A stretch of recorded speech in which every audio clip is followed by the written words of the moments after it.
മറ്റേത് ബാങ്കുകൾക്ക് പൊതുമേഖലാ സ്ഥാപനങ്ങൾക്ക് കൊടുക്കാൻ അധികാരം സഹകരണ ആക്ട് കൊടുത്തിട്ടുണ്ട്. ആ ആക്ടിൽ പറയുന്നത് ഈ പറയുന്ന വായ്പക്കാരുടെ കുടുംബാംഗങ്ങളുടെയോ പേരിൽ സ്വത്തുണ്ടെങ്കിൽ ആ സ്വത്ത് ഈടാക്കാൻ നിയമപരമായ അവകാശം സഹകരണ ആക്ട് അനുസരിച്ചുണ്ട് എന്ന് അടിവരയിട്ട് പറയുന്നു. ഈ ബോർഡ് മെമ്പർമാരെ പിടിച്ച കാശിട്ടുണ്ട്. അവരിപ്പോ അനിയന്റെ പേരിലായിരിക്കും വെച്ചിരിക്കുന്നു, അല്ലെങ്കിൽ പറഞ്ഞൊരു ഭാര്യയുടെ പേരിലായിരിക്കും വെച്ചിരിക്കുന്നു. ചിലപ്പോൾ കാശൊക്കെ എടുത്തു കഴിഞ്ഞാൽ തിരിച്ചടയ്ക്കൽ കഴിയില്ല എന്നുള്ളതുകൊണ്ട് അന്ന് തന്നെ ആധാരം മറച്ചിട്ടുണ്ടാവും. പക്ഷെ മനസ്സെഴുതിയാലും ആധാരം നിൽക്കില്ല.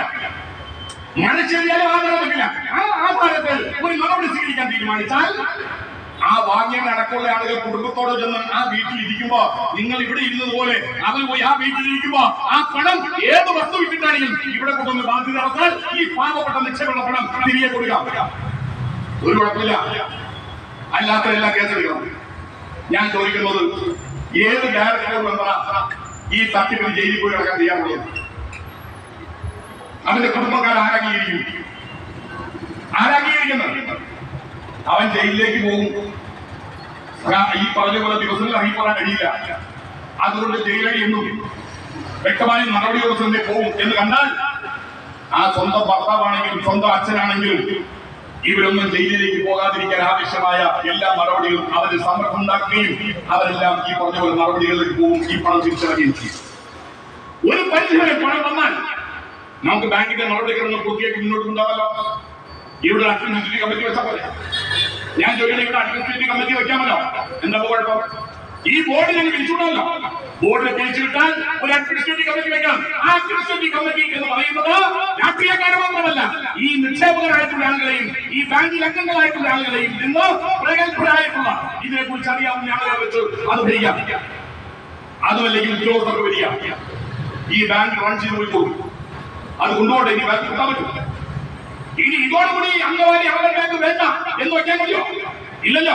കള്ളന്മാരെ മാറ്റി നല്ലവരെ ഈ അധികാരം ഏൽപ്പിച്ച് ഈ ബാങ്ക് റൺ ചെയ്ത് മുന്നോട്ട് പോയി ഈ നിക്ഷേപകർക്ക് മുഴുവൻ പണവും തിരികെ കിട്ടത്തക്കവിധത്തിലുള്ള നടപടികൾ അവസാനിക്കുന്നത് വരെ ഈ ബാങ്ക് മുന്നോട്ട് പോയേ പറ്റും. അതല്ലെങ്കിൽ നാളെ ഇത് ചട്ടിട്ട് നിക്ഷേപകർ 10 സമരം ചെയ്ത് വീട്ടിലേക്ക് പോയാൽ അവർ രക്ഷപ്പെട്ട് നമ്മൾ രക്ഷപ്പെടുത്തണോ രീതി അല്ല. ഇത് കൈകാര്യം ചെയ്തു വരും. ആ നടപടികൾ ഓരോന്നോരോന്ന് സ്വീകരിച്ച് അതിന് ആരും ഇന്ന് തടുക്കരുത്. മനസ്സറിഞ്ഞോ അറിയാതെയോ ആരും എന്നും നടക്കരുത്. ഉദ്യോഗസ്ഥന്മാരുടെ നടപടി സ്വീകരിക്കാൻ അധികാരം കൊടുക്കണം. പോലീസ് അധികാരികൾക്ക് നടപടി സ്വീകരിക്കാൻ അധികാരം കൊടുക്കണം. സഹകരണ നിയമം നന്നായി ഇംപ്ലിമെന്റ് ചെയ്യണം. അതുമായി ബന്ധപ്പെട്ട നടപടികളിലേക്ക് പോകണം. അതിനെ ആരും രാഷ്ട്രീയക്കാർ തടുക്കാൻ നിൽക്കരുത്. അതിനെ ബലം കേട്ടടിയായി ആരും മാറാൻ പാടില്ല.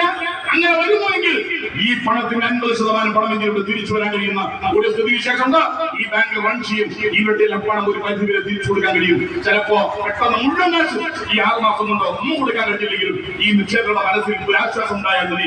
ഇത് ഏതായാലും ഈ കെണിയിൽപ്പെട്ടു, ഒരു കൊല്ലത്തിനുള്ളിലെങ്കിലും ഞങ്ങൾ പണം തിരിച്ചു കിട്ടുന്ന ഉറപ്പ് അവരുടെ മനസ്സിലുണ്ടെങ്കിൽ അത്രയും ആശ്വാസം. അത് കൊടുക്കാൻ കഴിയണമെങ്കിൽ നടപടി സ്വീകരിക്കുന്നത്. ആ നടപടിയിലേക്ക് കടക്കുമ്പോഴല്ലേ ഇതിൽ വിശ്വാസം വരുന്നത്. ആ നടപടികൾ സ്വീകരിക്കാൻ ആവശ്യം ഇനി ഒരു മിനിറ്റ് പോലും വൈകാതെ. ഇപ്പൊ ഇവിടെ സെക്ഷൻ 65 എൻക്വയറി റിപ്പോർട്ട് സമർപ്പിച്ചിട്ട് 2 മാസം കഴിഞ്ഞു, 3 മാസം കഴിഞ്ഞു. എന്തിനാ ഡിലേ? ആര് രക്ഷിക്കാനാണ് ഡിലേയുടെ ആവശ്യമില്ല. പിറ്റേ ദിവസം തന്നെ കേസ് ഫയൽ ചെയ്യാം, പോലീസ് കംപ്ലൈന്റ് കൊടുക്കാൻ ചെയ്യാം, AR കൊടുക്കാം കേസ്. അന്വേഷണം അവരാണ്. 65 ഡ്യൂട്ടിക്കുന്ന ഉദ്യോഗസ്ഥയ്ക്ക് കൊടുക്കാം. ഈ കംപ്ലൈന്റ് അതോറിറ്റി ഇതിന്റെ ആളുകൾ ഞങ്ങളുടെ അന്വേഷണത്തിൽ കുറ്റക്കാരാണ്, ഫോൺ തന്നെ നടത്തിയിരിക്കുന്നു, കളരേഖ ഉണ്ടാക്കിയിരിക്കുന്നു, സഹകരണ നിയമങ്ങൾ ചട്ടം പാലിക്കാതെ പണം കൈമാറി ചെയ്തിരിക്കുന്നു, നിക്ഷേപം സ്വീകരിച്ചിരിക്കുന്നു, വായ്പ രജിസ്റ്ററിൽ കൊടുത്തിരിക്കുന്നു. അതുകൊണ്ട് ഇന്ന ആളുകൾ കുറ്റവാളികളാണ്, അതുകൊണ്ട് അവരുടെ പേരിൽ നടപടി സ്വീകരിക്കണം എന്ന് പറഞ്ഞാൽ അവർക്ക് കൊടുത്താൽ നാളത്തെ മിക്കവാറും ഉദ്യോഗസ്ഥന്മാരായിട്ട് ഇവിടെ ഉണ്ടാവും. അവര് ജയിലിൽ പോയി അതിനുള്ള പല സംവിധാന സഹകരണ വകുപ്പ് ഏർപ്പെടുത്തേണ്ടി വരും. തുറപ്പ് പ്രവർത്തനങ്ങൾ മുന്നോട്ട് കൊണ്ടുപോകാൻ അതിനാണ് അഡ്മിനിസ്ട്രേറ്റീവ് കമ്മിറ്റി വേണ്ടി വരുന്നത്. ആ ബോർഡ് മെമ്പർമാർ അടക്കം കൊണ്ടുപോകണം. അവരടക്കം കൊണ്ടുപോയാൽ ഇത് കുറച്ചും കൂടി ശക്തമാകും. ആ നടപടികളിലേക്ക് ബന്ധപ്പെട്ട അധികാരി പോകണം എന്നാണ് എന്റെ അഭിപ്രായം. തീർച്ചയായും ഈ വിഷയത്തിന് 4 സമരം കൊണ്ട് രക്ഷപ്പെട്ടി കുഴപ്പമില്ല. അവർ 2-3 സമരം കഴിഞ്ഞ് ജഗതി പറഞ്ഞാൽ ഒരു സിനിമ 3 മാസം കഴിഞ്ഞ് ഇതൊരു ശീലായി കൊണ്ടുപോകണം എന്ന് പറഞ്ഞതുപോലെ ആകും എന്ന് ആരും ധരിക്കണ്ട. ഏതായാലും ഈ വെള്ളപ്പാണ്ട് മാറാൻ പോകുന്നു. ഇതിന്റെ പുറകെ ഇതിന്റെ വിജയം കാണുന്നത് വരെ ഈ ഈ പ്രക്ഷോഭം, ഇതിന്റെ സമരസമിതിയും ആ സമരസമിതിക്ക് എല്ലാ പിന്തുണയും ഈ നാട്ടിലെ എല്ലാ രാഷ്ട്രീയ പാർട്ടികളുടെ ഭാഗത്തുണ്ടാവും. ഒരു തർക്കമുണ്ടാകും. ഇനി ഇല്ലാത്തവരാണെന്ന് വെച്ചാൽ അവർ കണ്ടുപിടിച്ചോളാനാണ്. പിന്നെ സൂക്ഷ്മകണ്ണാടി അങ്ങനെ കൊടുത്താൽ മതി.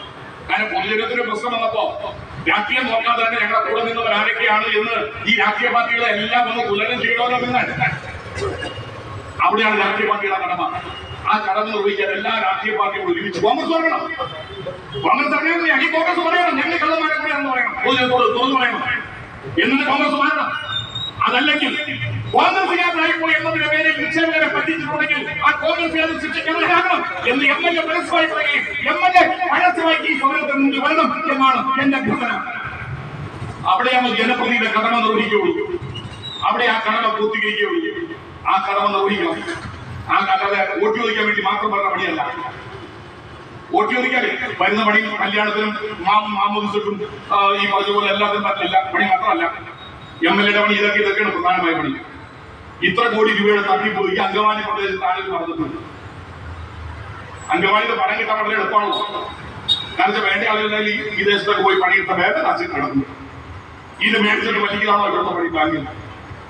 അപ്പൊ അതുകൊണ്ട് നമ്മെ സംബന്ധിച്ചിടത്തോളം ഇതിന് വിജയം കണ്ടെടുത്തു. അതിനാവശ്യമായ നടപടികൾ സ്വീകരിക്കാൻ ഇതിന്റെ സമിതിയും ബന്ധപ്പെട്ട ആളുകൾ തയ്യാറാകണം എന്ന് മാത്രം ഇനിയും അഭ്യർത്ഥിക്കുന്നു. വീണ്ടും ആവർത്തിച്ചു പറയുന്നു, ആ പ്രക്ഷോഭങ്ങളുടെ ആദ്യാവസാനം വരെയും നിങ്ങളോടൊപ്പം ഞങ്ങളുണ്ടാകും എന്ന് ഈ സന്ദർഭത്തിൽ സൂചിപ്പിച്ചുകൊണ്ട് നിങ്ങൾ എല്ലാവരുടെയും അനുവാദത്തോടുകൂടി ഇന്ന് ഒരു ദിവസക്കാലം ഇവിടെ വന്നിരുന്ന ഈ സമരത്തെ പങ്കാളിയായതിന് പ്രത്യേകിച്ച് കമ്മ്യൂണിസ്റ്റ് പാർട്ടിയുടെ നന്ദിയും രേഖപ്പെടുത്തിക്കൊണ്ട് ഇതിന്റെ സമാപന സമ്മേളനം ഔപചാരികമായി ഉദ്ഘാടനം ചെയ്തുകൊണ്ട് അവസാനിപ്പിക്കുന്നു. നിങ്ങൾക്ക്